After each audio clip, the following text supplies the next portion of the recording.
Hi, I'm Bryce Crittenden. Hi, I'm Caroline Land, and welcome back to EPL's Overdue Finds. Caroline, how are you? I am I am happy to be here, Bryce. Happy to be I'm here. we're happy to have you join us today. It's I think this is maybe like the third or fourth time we've attempted to record this episode. Yeah. And I know you've been really under the weather. Yes. And yeah, so it's been, I texted you on the weekend and I was like, "Hey, how are you feeling? Do you think we'll be recording next week?" Yeah. So, yeah.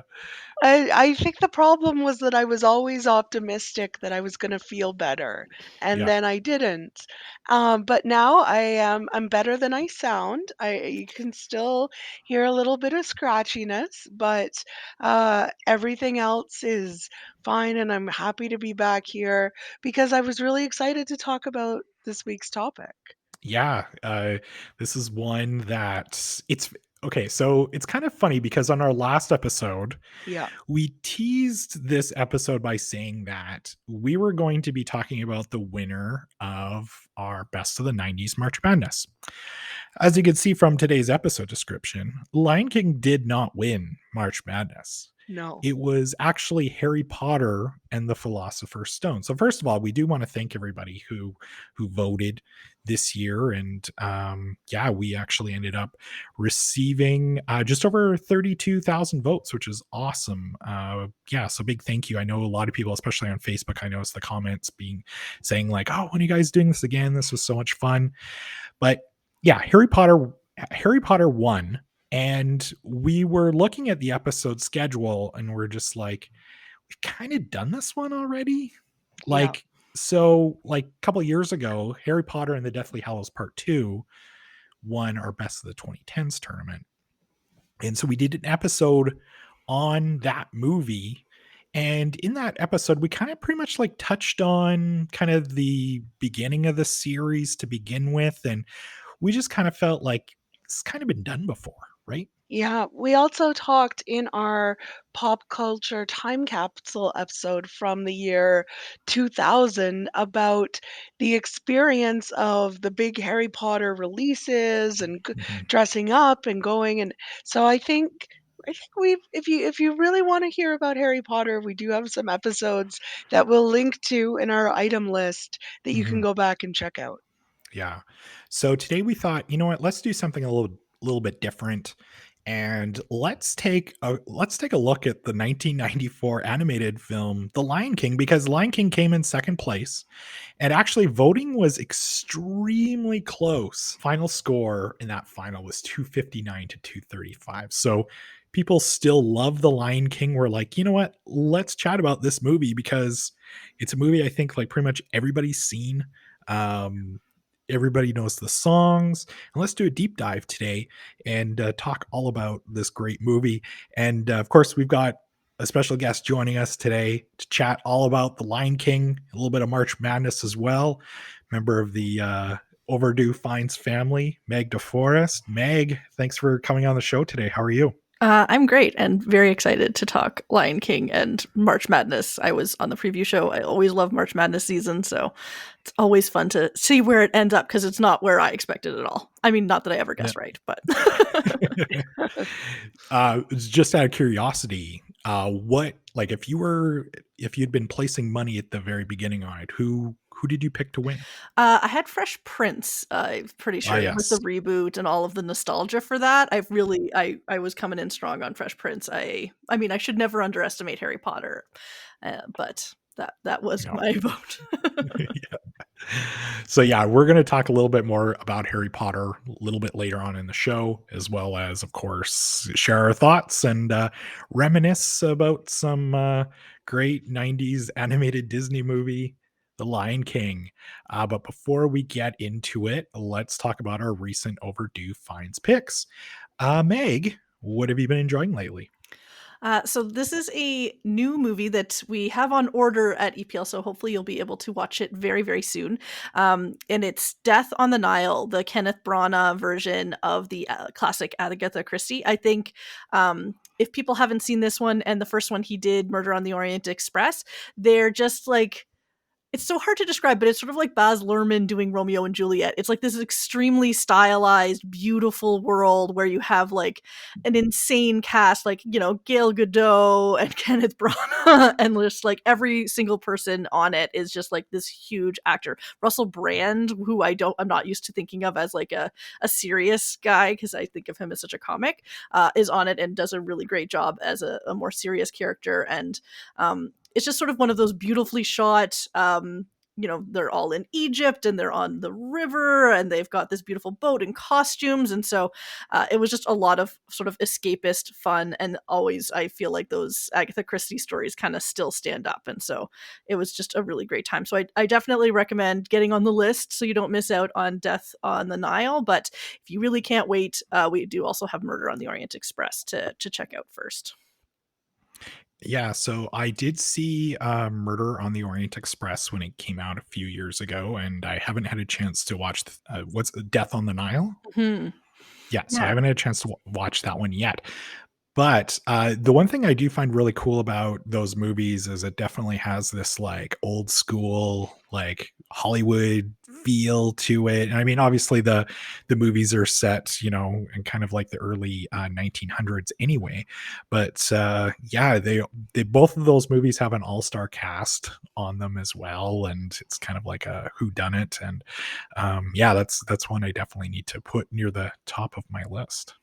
Yeah, I definitely recommend it, and it's, yeah, still Poirot, but and so Brown sort of redoes that role, and you get a little bit more backstory, which is kind of fun. I think for people who maybe have read the books, I think you do sort of find out more about him in each mystery, and so you do get a little bit more of his backstory as a character than in the first one, where he just sort of exists as a detective, and so that's kind of a fun element to it too. But definitely check it out. Caroline, I know you've Yes. been under the weather.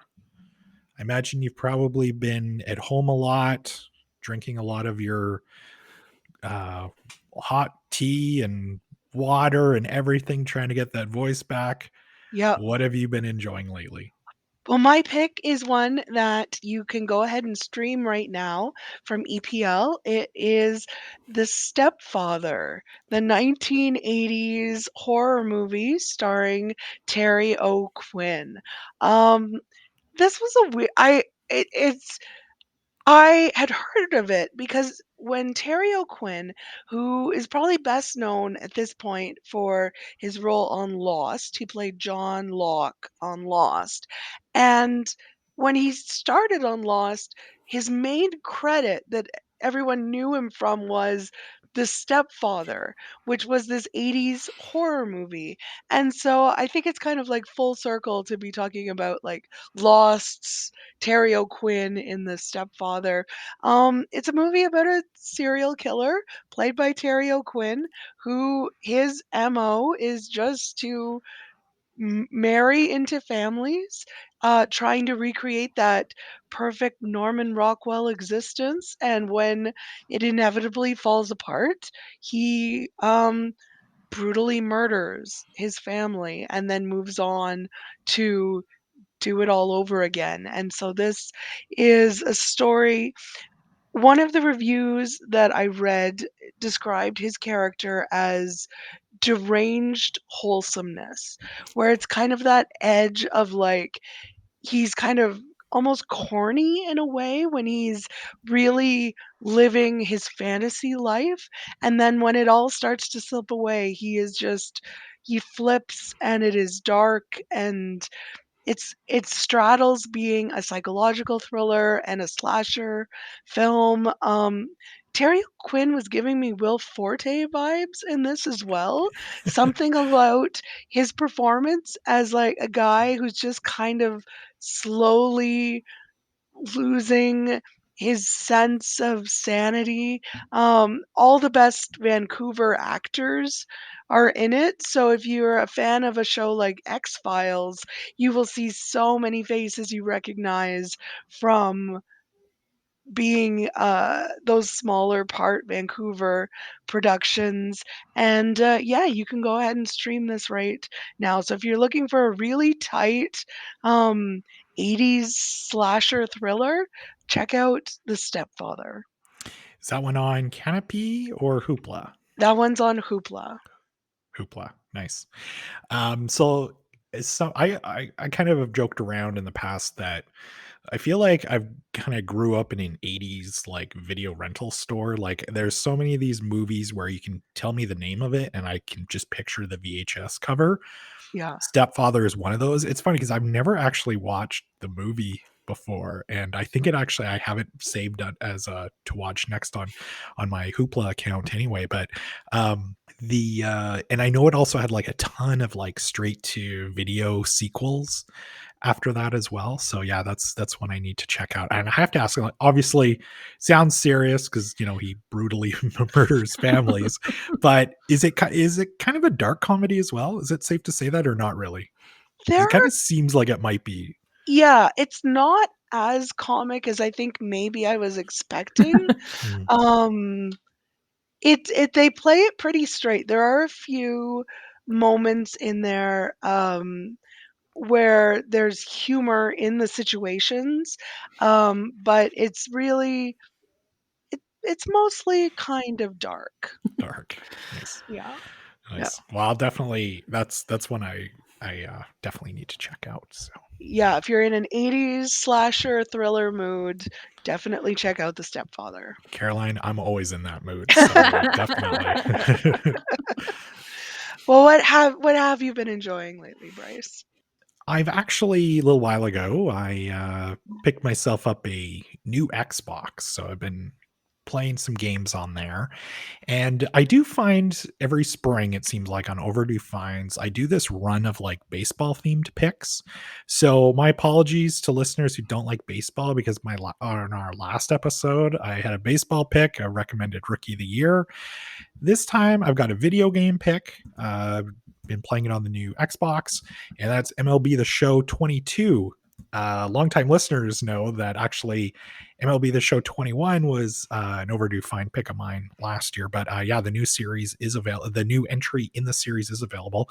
And what's cool about it this year is for Nintendo Switch owners, for the first time ever, it's available on that system. So that's like the first time Nintendo's gotten a major baseball release in quite a while. So yeah, if you're a Switch owner, this is one you're going to want to try. And I know we've talked about it a little bit on the show before, but you can also borrow Nintendo Switch games from us here at EPL now. So there you go. You can borrow this one. Now, what I really like about this game is just the franchise mode. So in franchise mode, you get to be like your own GM of a team. And what I did this year is I tweaked it a little bit. So, and that's what's really cool about this game is it seems like everything you do, you can just tweak it a little bit to what fits you best. So if you start a game and it's too easy, the computer will automatically start to make it a little harder for you. If they see that you're struggling a little bit, they'll kind of dial it back a little bit. But for this franchise mode, what I did is I entered it's called like a fantasy draft. So I felt like Mr. Burns, Caroline, in that episode of The Simpsons when he's putting together his Ringer softball team. Mhm. And so basically I went through this draft and you're like picking all these old like Major League Baseball players. So I've got Mickey Mantle on my team and Jackie Robinson. Team I played the other night had Babe Ruth as their pitcher. So yeah, you go through a whole major league season controlling this team made of like combination of like MLB legends and current players that you might recognize from say the Blue Jays like Vladimir Guerrero Jr. So yeah, as a baseball nerd like myself, I'm having a blast with this game. Playing like it almost every night now. And yeah, so for any of you baseball fans out there, or if you know of any baseball fans in your life, this is a game that you're going to want to check out. So before we get talking about the Lion King, let's talk a little bit about March Madness and the actual winner, Harry Potter. Caroline, we were kind of joking around that, like, not that we didn't want Harry Potter to win, but it had been done before, right? Yeah, I think it's come up a number of times. It's definitely feels like a known pop culture thing. I have to admit it. I've talked about it. I've read the books. I've seen. I think I've now seen all the movies. I don't think I had seen the last one that we talked about until we talked about it. Um, but it's just been something that's kind of there for me. It's not been a fandom that I've been particularly into, so I admit that I don't have that kind of personal motivation going to really lobby for it.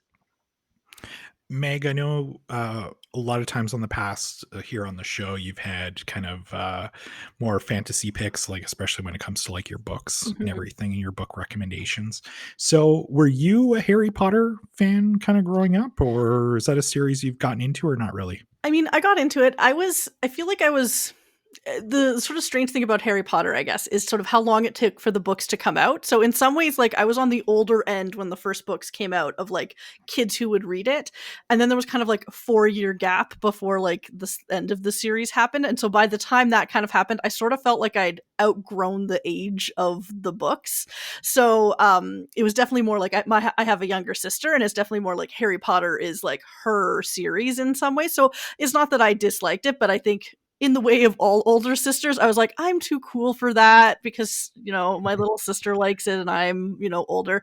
So I definitely did enjoy it. And I do think like it's sort of interesting the impacts it's had. Like I have a friend who always jokes that she reads like she just loves reading boarding school books now, like that's her genre because she got into Harry Potter and then she would read classic books that had like that boarding school element to it. So I do think it's kind of funny how it sort of has impacted things, but it wasn't necessarily my beloved kind of genre as a kid. I was much more into like Anne McCaffrey and dragons than I was into Harry Potter. But Yeah. yeah.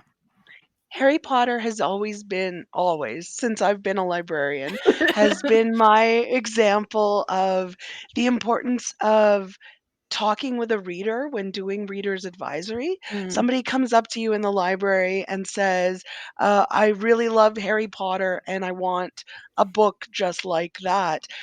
I think, the first thought someone might have is to be like, "Oh, okay, here's another book about a boy wizard." But there are so many things happening in Harry Potter that maybe it is the boarding school aspect, yeah. maybe it is the orphan or living with family and then finding and creating family as you go along. Maybe it's just stories about England and like, A really that.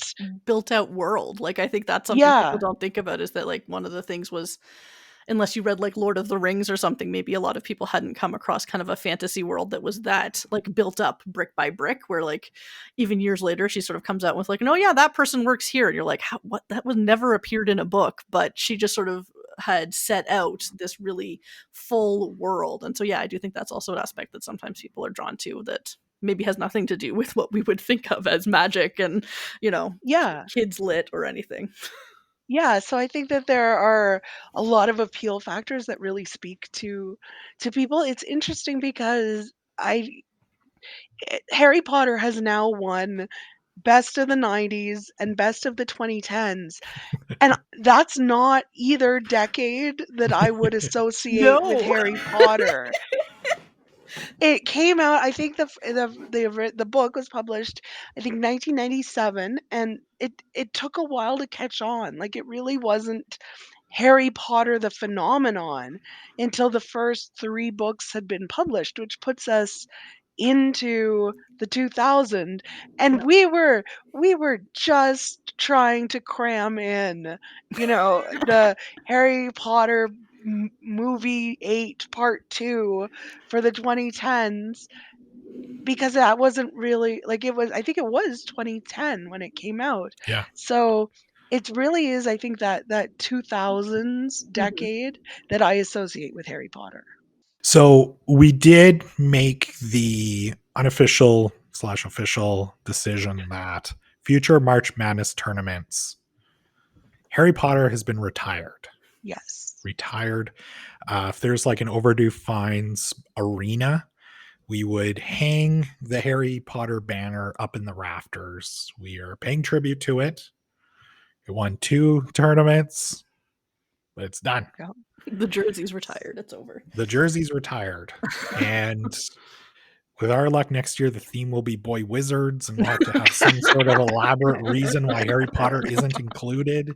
Because he's judging it somehow. Like the mental gymnastics will be special. Yeah, exactly. So yeah. So no more Harry Potter moving forward in March Madness tournaments. We have all the respect for the series, and it's awesome that it really did get a whole generation of kids reading and everything. But yeah, let's chat about some other titles here. So, and one of those, of course, being our second place finisher, The Lion King, because it seemed like really that movie like dominated the 90s, didn't it?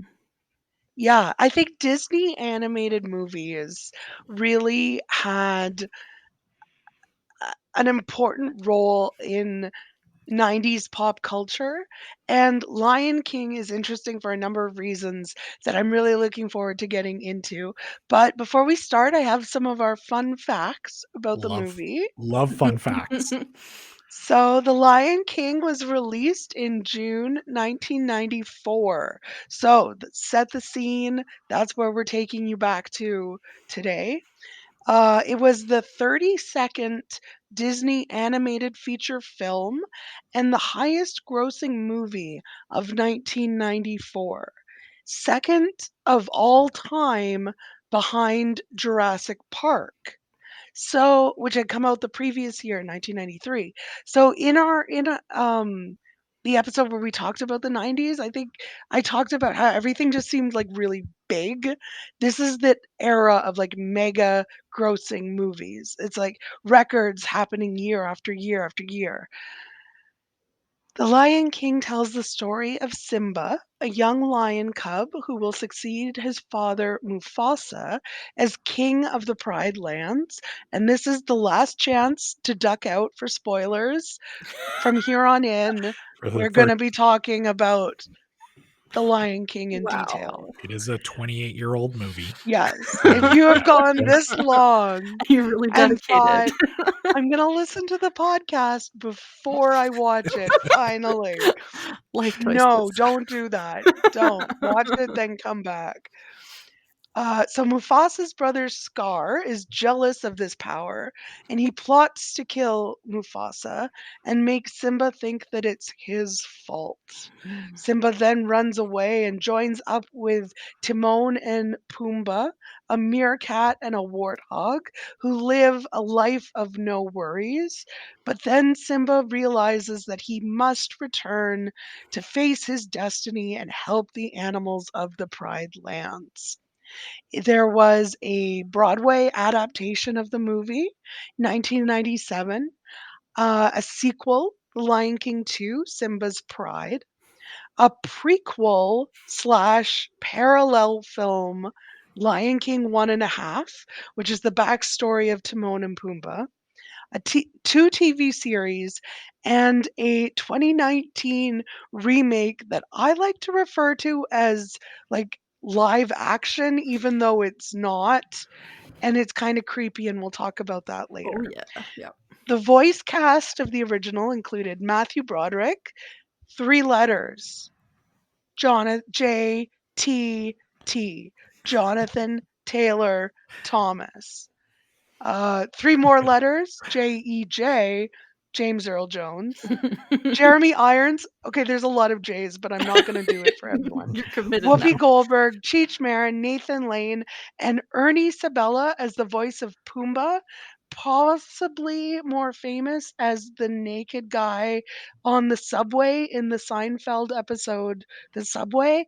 I know him as Mr. Kurosi, manager of the Malibu Sands Beach Club from Saved by the Bell. Lion King was made at the same time as Pocahontas, and it was thought that that was going to be the more prestigious, bigger hit. So animators who had their choice chose to work on that film instead. It was the first modern Disney animated movie that wasn't an existing story or a sequel, but an original story written for the movie. And Elton John came to write songs for the movie after lyricist Tim Rice's original suggestion. His first choice, past Overdue Finds topic, ABBA, was busy, That is a whole other movie. Whoa. right? Yeah. That's an entirely different Lion King. The ABBA Freaky Lion King. disco Lion King. Oh, now Yeah. I'd I'm watch like that. imagining that. Yeah. There like when you read through the development and history of the Lion King, there are all these like alternate like Yeah. movies that could have been. Mhm. But this was, where they landed was pretty good, I Yeah. would say. Mhm. So what is your history with this movie? Did you watch it when it first came out? Meg?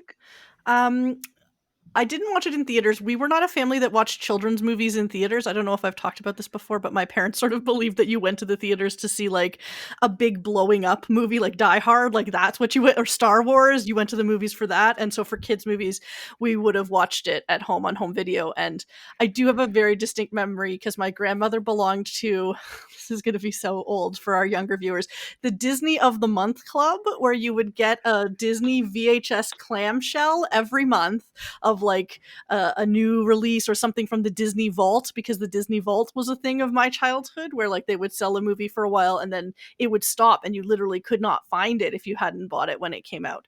And so I have like my grandmother had this whole shelf of all the Disney Vault VHSs, and when we would go to her house we could watch them. And so I know that that's kind of my first experience of Lion King, was watching that that clamshell VHS tape at grandma's house.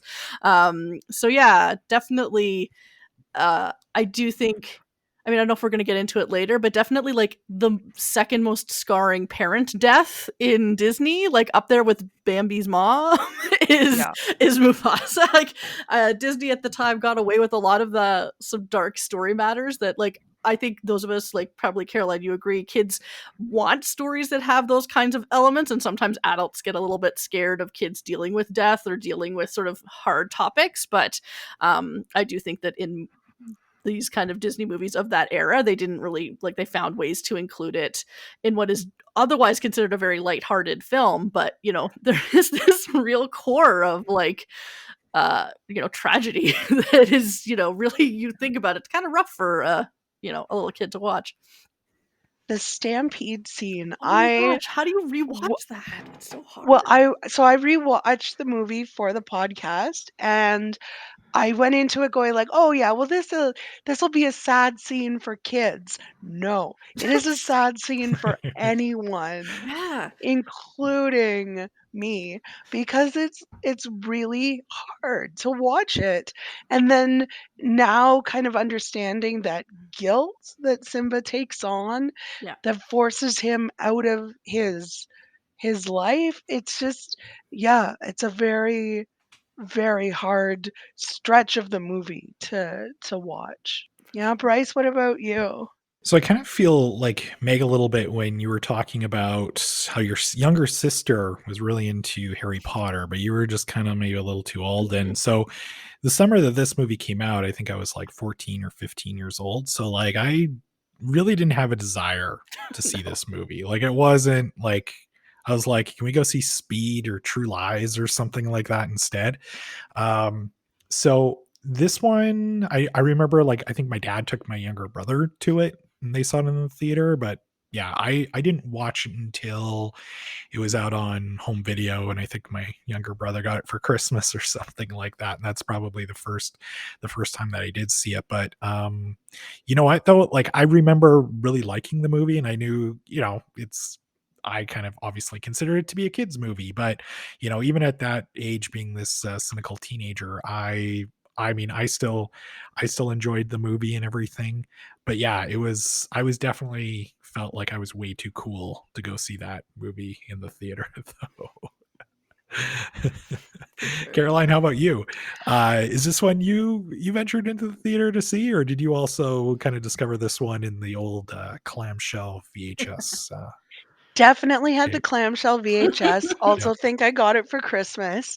But I don't remember. I have a memory of seeing some summer release Disney movies in a theater, but I couldn't tell you for sure if this was one of them or not. My bigger kind of association with The Lion King, and this is not something I should probably put down on record, but my elementary school, every spring we would do choir performances that were Disney stories.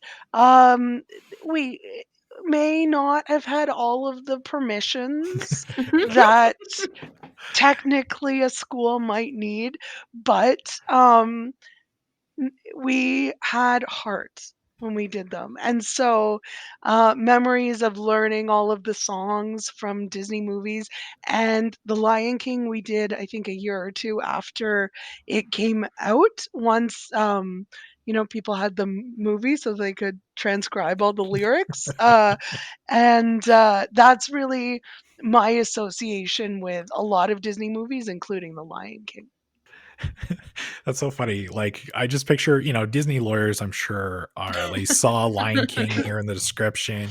We're going to Yeah. take down Edmonton Public Library. And if Yeah. you go missing here the next few days, Caroline, we know that's because of this episode, and the hotshot lawyers at Disney are grilling you on to Yeah. name names of the teachers who copied and illegally distributed those song lyrics The to Lion King conspiracy songs. continues. Yeah. Yeah. Yeah. I do have to say though, Maggie touched on this with, I think you said, was it your grandma maybe who was a Mhm. member of the She was Disney the movie of the Disney Month of the Club, or Month Club, yeah. yeah.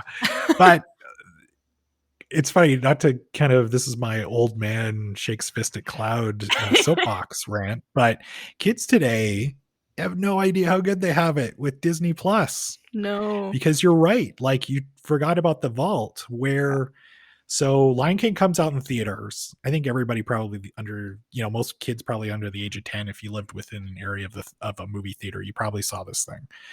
And then you have to wait like 6 months at least until it's out on home video. Of course, it'd be on home video for a while and you could rent it.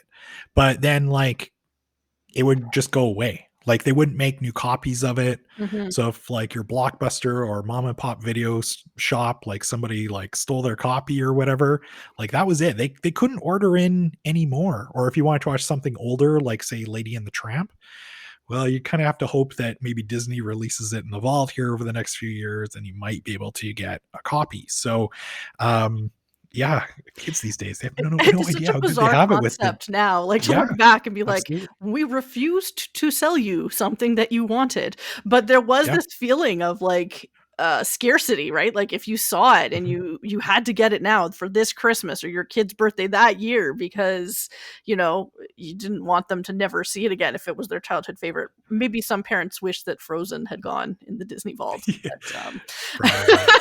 Actually, just when you mentioned that, it made me remember. I clearly recall some Disney like home video commercials where it's like, get it before it goes back in the vault. yeah, no, like they literally said it. It wasn't like Oh yeah. industry secret. It was a No. marketing, like it was part of the marketing. Like we're putting it in the vault. You're gonna have to wait for the 25th anniversary to get it again. And Mhm. yeah. Yeah. I remember seeing that in the gaps board, which is another peek behind the scenes here at EPL when we are looking at our collection and making a note of the potential gaps that exist. I remember at times, I can't remember if it was Cinderella or Sleeping Beauty, but it was one of those ones. And in my time at EPL, I remember going in and looking and seeing that somebody had said, we're almost out of copies of this. And the response of like, we can't order more, it's in the vault. So having to wait until that it was released. Yeah, definitely impacts on library collections and personal home video collections. Mhm. Yeah. So a lot of people did obviously have like we talked about here, the VHS tape. I think it sounds like all three of us had it in our house or access to it at one point quite easily. Yeah. But the soundtrack for this movie is so iconic as well. Caroline, you mentioned the music by, of course, Elton John in it, and everybody knows a lot of the songs.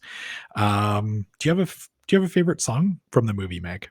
this is again going back to my soundtrack love. I think like on the soundtrack, I love the Elton John version of "Can You Feel the Love Tonight," but like from the like in the movie version, probably "I Just Can't Wait to Be King." There's something just very like buoyantly happy about it in the movie that is just kind of like a big draw.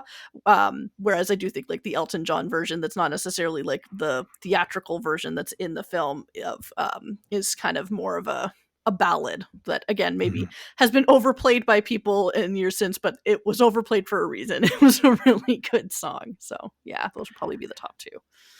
I still remember the music video for the Elton John version because it would be like that terrible silhouette of him would come out and he's like singing over like the animated scenes in the background and everything. But, Caroline, how about you? Did you have a favorite song in this movie? They're all so good. I think for me, Hakuna Matata is a game changer in the film. And I don't know that I would have appreciated this at the time, but when I went back and watched it, I really noticed how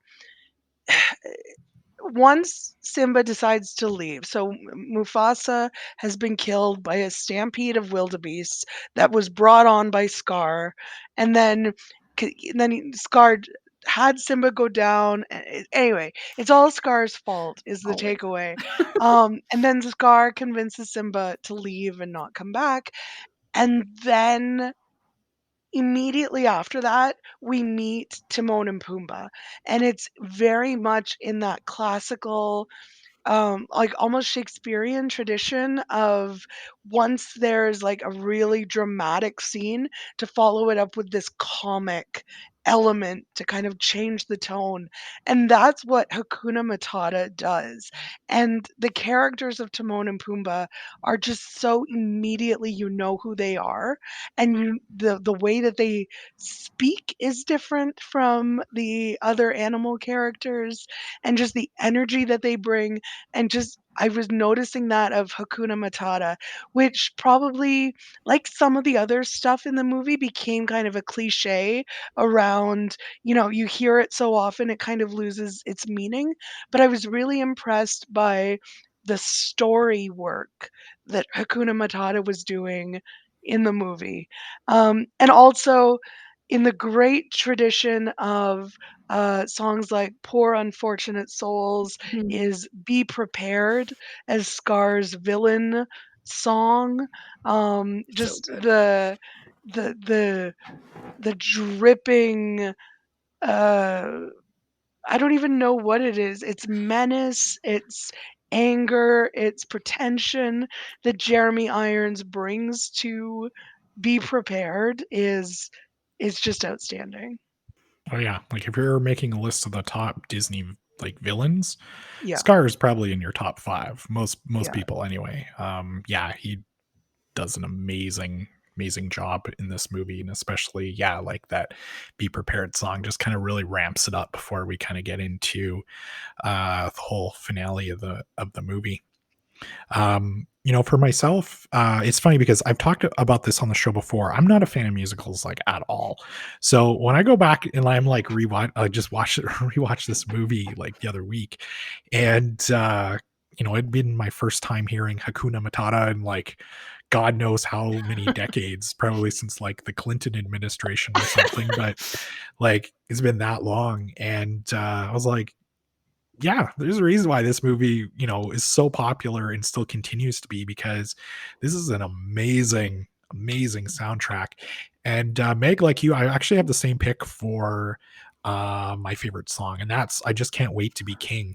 Yeah, that one, like, I don't know, it's just such an upbeat song. But the one thing I did notice about it though is kind of at the end, this is where I wish I was like better with singing or something, but like they sing the song, it's like I just can't wait to be king, and then there's this little do do do do do do do do do, and it sounds exactly like Under the Sea Oh yeah, from it's The Little very Mermaid. close to Little Mermaid.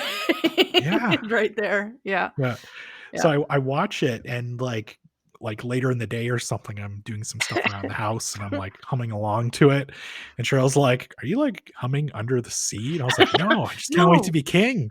And I kind of like played the part for her. And yeah, we're like, "Oh my God, this These songs are very similar. Yeah, there's some very similar upbeat chords that are happening in a lot of Yeah. those songs. Mhm. Mhm. I just mentioned Jeremy Irons. We've talked about the other actors. The voice cast is an amazing who's who of talented actors. Whose performance stands out to you? Bryce, I'll start with you. For me, I mean, James Earl Jones is Mufasa. Like, such an iconic voice, and I mean, we're gonna talk about this here in a little bit, but like, so iconic that he was like the only returning cast member for like Yes. the live action version in 2019. Yeah. Yeah, it's not that I expected everybody to come back, but I think because his voice is so iconic, and I mean, obviously going back to like Darth Vader and This Is CNN and everything else that he does, his is a like his voice you can't really replace or duplicate at all. So obviously Mufasa isn't in the movie a ton, but he plays such an integral part to the whole plot of the movie. And Caroline, you kind of mentioned this before as well, but Nathan Lane and Ernie Sabella, like it's obvious, obviously is Timon and Pumbaa are hilarious. And it's funny because like when I was watching, I had to like go back on IMDb because I remember Nathan Lane, but I couldn't remember the name of the other actor, and it was like, oh yeah, Ernie Sabella. And then like the next day, I saw that episode of Seinfeld where he's naked sitting on the subway, actually. So, but yeah, they do an awesome job. But yeah, it's James Earl Jones for me. How about you, Meg? I think, as sort of Caroline was saying, Jeremy Irons' Scar is just so incredible and has such a depth of character. I mean, the villains always get to be the best in Disney movies. Like, they're the ones who get the best character moments. And so I think he really gets to, like, dig in and sort of do a lot with the voice acting there. So I love that. I mean, at the time it was probably JTT when it came out because JTT was very important to teen girls at the time. But yeah, listening back, probably Jeremy Irons. It does also kind of co in with, and I don't know if we've talked about this much on the show before, but there's a certain era of Disney where all of the villains were very queer coded. And so like Ursula, Scar is kind of another one of those big examples where he's very clearly written as the gay uncle, right? Who is, out of the running because he doesn't have cubs. And so there is something sort of strange about watching it back in 2022 where you sort of go, oh, that's kind of a little over the top. And like, is that something that we would have the same way today? Because it is one of the few sort of original stories from Disney of that era where it wasn't a retelling of a story. So you do sort of wonder, would that be the choice that was made if it was being written now? But for all of that, I do still think Jeremy Irons does an incredible job of the character. But it was something that sort of struck me watching it again. I sort of went, oh yeah, that really is. It's really there. It's very in your face. So Another criticism I read of the movie, or maybe not a criticism, but a look at it over the years since it's been out, is also the the actors or comedians of color who play the hyenas mhm. in the as villains in this. Whoopi Goldberg and Cheech Marin are the two main ones. On that, they had originally hoped for it to be a Cheech and Chong reunion, but The kids would have Chong loved that. was unavailable, Yes, so they famous children's retooled it. entertainers, Cheech and Chong. And it's one of those, not that I'm making excuses for Disney, they don't need me No. to do it, but when you look at it and go like, "Oh, we can get Whoopi Goldberg. Oh, we can get Cheech Marin. Oh, we've got these funny roles that are perfect." But then when you look at the cast as a whole, um, maybe that's not where it was intended Mhm. in some of the casting parts about that. I also was not quite sure why the hyenas were so outcast to begin with. Like, everyone is really against the hyenas. Everyone else, it's like, oh, it's yes, we eat them, they eat us. It's circle of life. Except The hyenas. hyenas, though, Yeah. that's No, not okay. although if you watch a lot of nature documentaries, they kind of do seem like some jerks, though. So I mean, I get it. Yeah, I love my vote probably is James Earl Jones. Another, like, you go into it thinking like, oh, cliche, right? Mufasa. But listening to it, Mufasa as a character is a lot more nuanced than I remember. Like, I think of him as like the strong king, the leader, the protector who dies and then is like this ghostly inspiration. And yes, he is all that, but the scene very early on where he's getting the morning report from Zazu, his aide, and he kind of tunes him out to teach Simba how to hunt and how to pounce. That's that's funny. Like, this scene is the softness in his voice was really effectively used. So very impressed by James Earl Jones. And then Timon and Pumbaa. I just when they come in, it is like they are characters from another movie, which I think makes sense that they then went with, Lion King 1.5, that route. So The Lion King, of course, we've teased this now. So The Lion King was later adapted into a stage show and Yeah. I'm gonna use air quotes here. You can't see it, but a live action animated movie. Um, have have any of you seen either of those? Caroline, have you seen I assume everybody here has probably seen the live action one, but what about the stage production? Have you seen that one? I had to think, and I don't think I do, but it's Mhm, become such a like a pop culture theater thing that mhm. I easily could have seen it and feel like I've had the experience of seeing it because I just when it first like, hit Broadway. I obviously wasn't going to see that show, but I do remember watching the Rosie O'Donnell show, which I think I've talked about on here in the past. Very formative show Coming for soon me. to an episode of Overdue Finds, a Rosie O'Donnell Oh, show I have tribute. thoughts.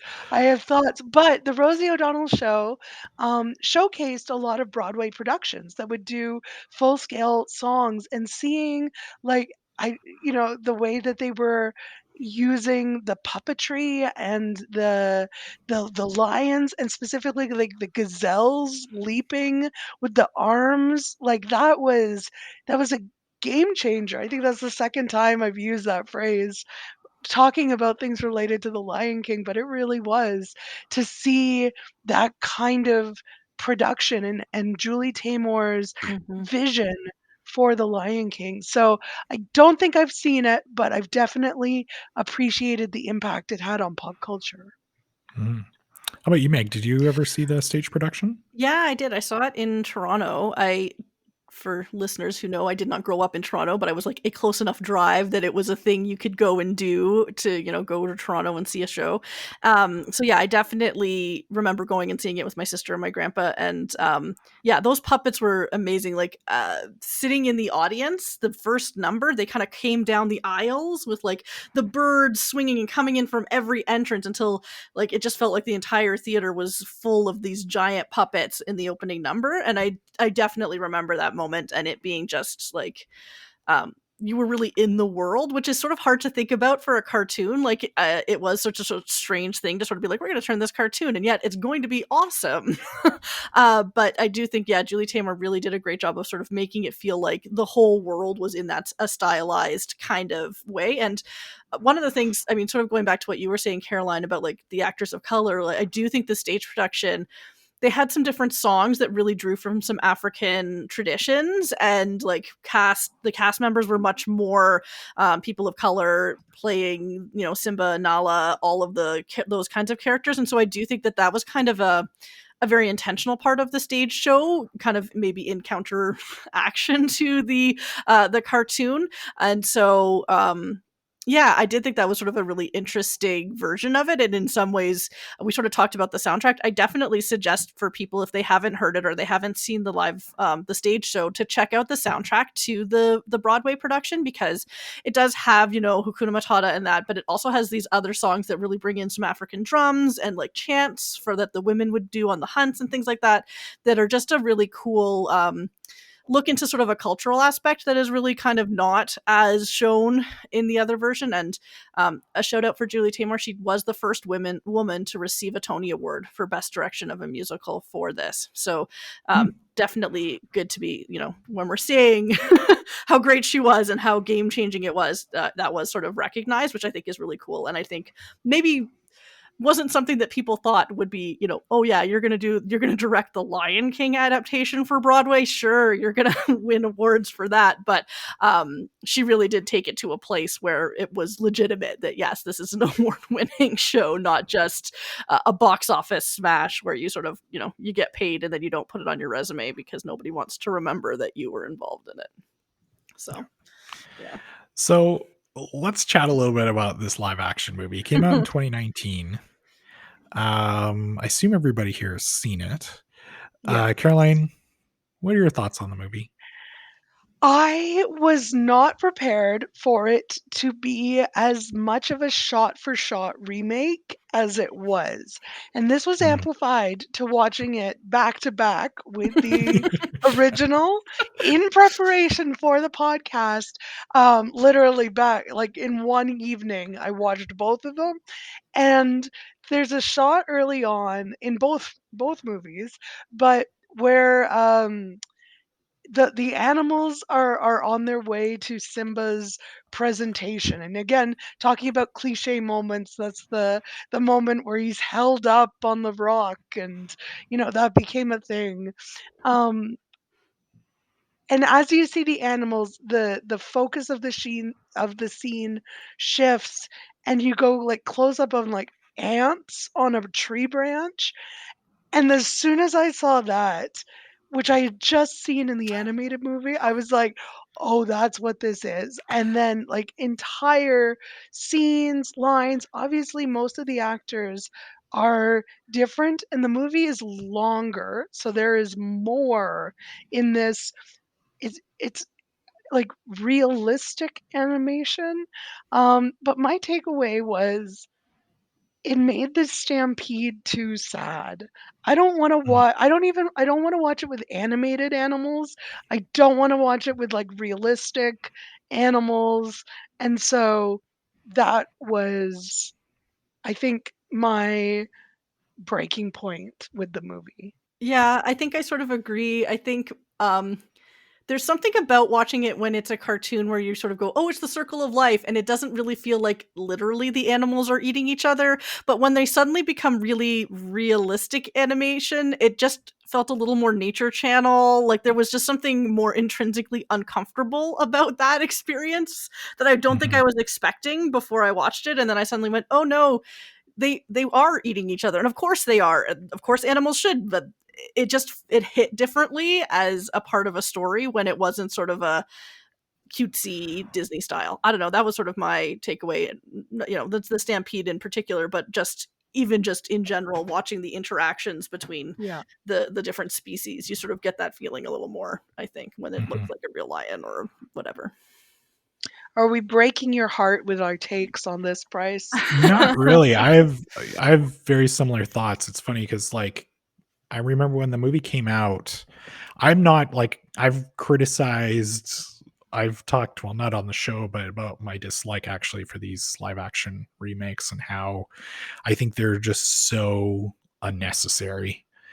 And you have this animated version, and even too, like with just movie remakes in general, don't remake anything that's good. Like there's a lot of terrible movies out there. Let's do a new better version of, like for example, something like Dune. Like the original movie isn't Yeah. very good, but they turned out this newer movie that's way better. So yeah, this movie was like, I just thought it was pointless. Like it was honestly a chore for me to get through. And like Caroline, you said, like it's just this shot for shot remake, although it is longer. And just, you know, one of the things that makes the animated version, I think, so much better is just like the expression in the like different characters' faces, and you know, you see that. But like for this one, it's like, yeah, you're watching, like, it's like technology wise, it's quite impressive what they were able to do. Like, Yeah. you know, and hats off to the filmmakers and everything. And the movie made like a ton of money, and I get that. But I don't know, just, you know, you don't really see, you know, the expression on their faces, and that sort of stuff. It just kind of felt really cold and just, I don't know. It was tough for me to get through. I didn't enjoy it at all.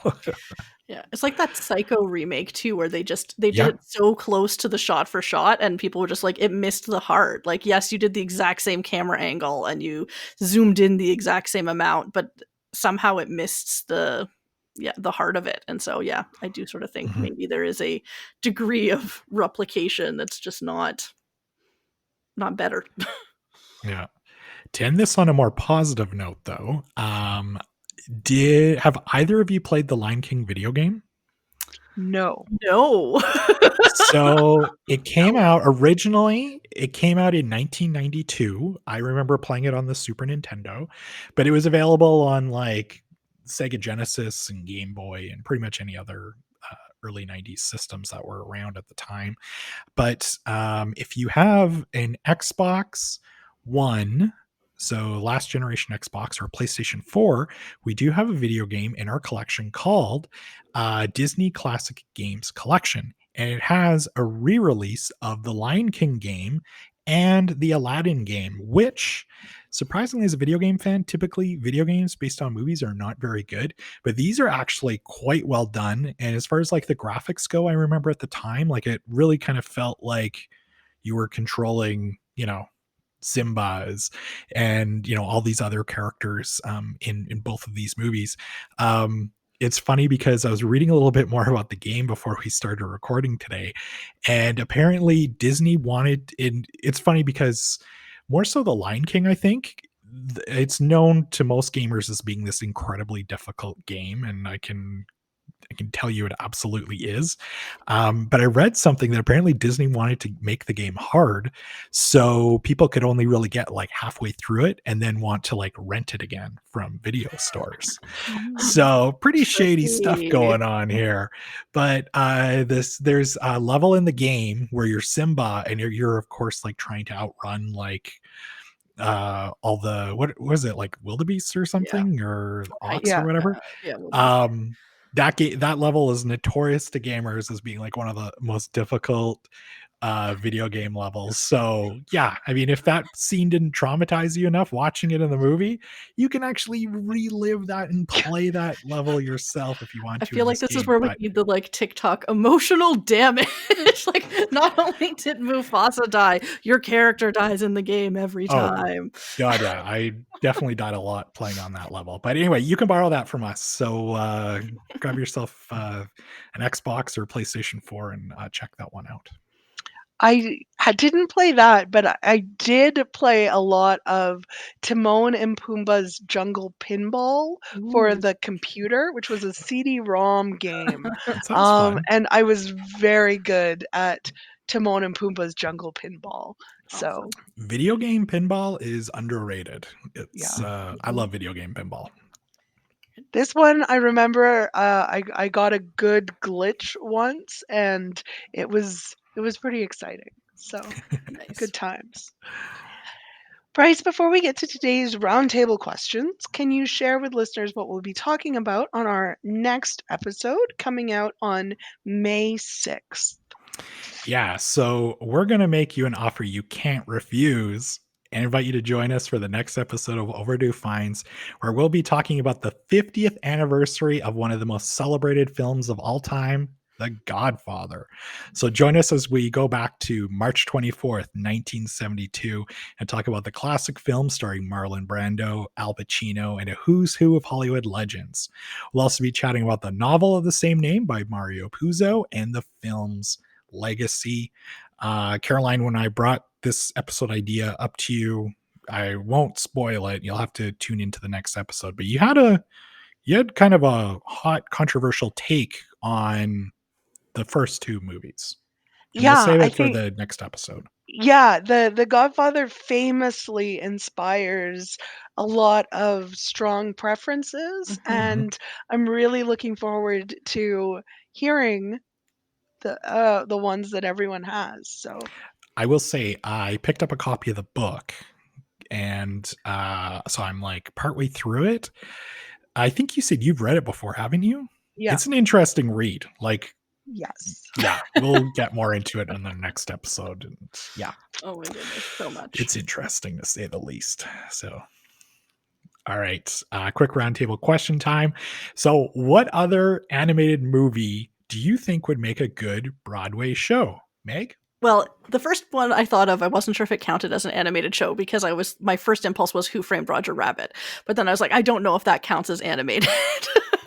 We let that one slide here. so my other option in case you didn't let that one slide was Up, because again, I think that one would be like you could do some really cool stage things with the balloon rising and the adventures kind of, coming on and off the stage. I think that would be a really cool one to do.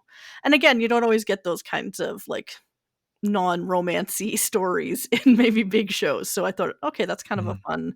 I mean, there is the romance in the beginning, but in general, the story is not really about kind of one of those traditional Broadway Like it kind of ends with things. a marriage Yes, plot. Yeah. exactly. It's not Yes, Beauty and yeah. the Beast or Phantom of the Opera or something where like there's all the singing about, the love story. Like I think Up would be kind of interesting if they were gonna especially turn it into a musical. It's like I'd be like, okay, how are you gonna do that? How's the dog gonna sing? Like let's try some creativity here. I'd buy a ticket just to see how they did Doug. Like Yeah. that would be man. Caroline, how about you? I went with Fantasia. Ooh. And Mm, this would be kind of like an avant-garde. I picture very elaborate set pieces, really pushing the boundaries of like theater with video projection and different levels of theater happening. Because I think Fantasia, when it first came out, with its the way that it combined the classical music with the animation was really um, showing off what was possible in the animated media, and I think translating that, but for something non-animated, showing off what's possible in theater in the same way would be kinda cool. So, Fantasia. nice. For me, it's always interesting to see like which movies become cult classics. So like right now, there seems to be this big resurgence on a Goofy movie for some reason from Yeah, 1995. nice. And so that would be my pick. Mine would be called a Goofy musical, and we pretty much would follow the same storyline Yeah. as the movie. But of course, it's if you haven't seen a Goofy movie before, it's really about Goofy and his son Max, and Goofy trying to reconnect with him on a road trip. This is a movie I need to go back and watch because I need to figure out like why this is really popular again. But yeah, I think just for box office, I think there'd be a lot of interest in a Goofy musical. All right, so last question. So let's say it's the summer of 1994. You you're desperate to go see The Lion King, but you get there and it's sold out. What other movie are you going to be checking out? Caroline had sent a link to, I think it was Box Office Mojo. And so it Yep. shows the opening weekend numbers from The Lion King and a list of kind of the top 10 movies that weekend. Meg, what movie are you going to see when The Lion King sold out? I'm 100% seeing Speed. I love a good action movie, and I watched so many action movies even as a small child. That was not a thing. So I would definitely have been checking out Speed, and yeah, it's such a classic now, but Yeah. yeah, it would have been so cool to see it then. So Mhm. Caroline, what movie are you going to see? Speed was one of my 2 answers. Current Caroline would wanna see Speed. 1994 Caroline would be going to see The Flintstones. also Ah, solid. Yeah, yes. yeah. Yeah. Yeah, I remember. Yeah, I saw that movie Flintstones in the theater as well, and I remember thinking it was so hilarious that Halle Berry was playing a character named Sharon Stone in the movie. Like that Yeah. was It was a choice. nothing got funnier than that in 1994. The whole theater in Medicine was dying laughing. The things that we laughed at. Yeah, exactly. Yeah, for me, obviously Speed, but it's funny because that movie I don't actually remember seeing in the theater, but there is another movie that's listed that weekend that I do remember going to see, and that's Wolf, starring Oh. Jack Nicholson and Michelle Pfeiffer. I just remember being kind of disappointed by it, but Didn't yeah, last time. I don't remember. Like, I'm like, Wolf, huh? Okay. yeah, no, it's the werewolf movie with Jack Nicholson that nobody seems to remember. Yeah. Yeah. Yeah, I'm literally speechless right now because there's so much that I want to say about the werewolf movie with Jack Nicholson, but I don't even know. I'm gonna have to look into this. I'm gonna do Yeah. some research, come back, and I'll be ready for our wolf It's the whole episode. Mandela effect. I'm like, are you sure that was a real movie at the time? That was a real movie. I invite you to watch the trailer when we're done recording I today. will have And to. people were excited for that movie. That was like, I remember Premiere Mag. Do any of you remember Premiere Magazine? Yeah. Yeah. So they used to release like this big, like, oh, these are going to be like, it was like the summer movie preview issue, which I loved. And every year they'd rank like, oh, these are going to be like the top 20 movies of the summer. And like Wolf was listed like really high. Like they were like, audiences are all for Jack Nicholson, like probably 50-year-old Jack Nicholson playing a werewolf. So yeah, it was a thing. Go check it out. I will have to. Yep. Wow. We hope you've enjoyed today's episode. If you haven't yet, we encourage you to subscribe so that you automatically get all our new episodes. Please also leave us a review on Apple Podcasts. And most importantly, tell a friend about the show. Absolutely. And don't forget that we'll have a link to everything that we talked about in today's show notes. We'll look and see if we have Wolf in our collection. I doubt we do, but maybe we can throw a link to the trailer in those show notes. But yeah, we would love to hear from our listeners, and you can share your Lion King thoughts with us, or maybe the summer movies of 1994 with us on Twitter at epl.ca. And use the hashtag EPL Overdue Finds. You can also email us at podcast@epl.ca. Thank you for listening, and we'll see you next time.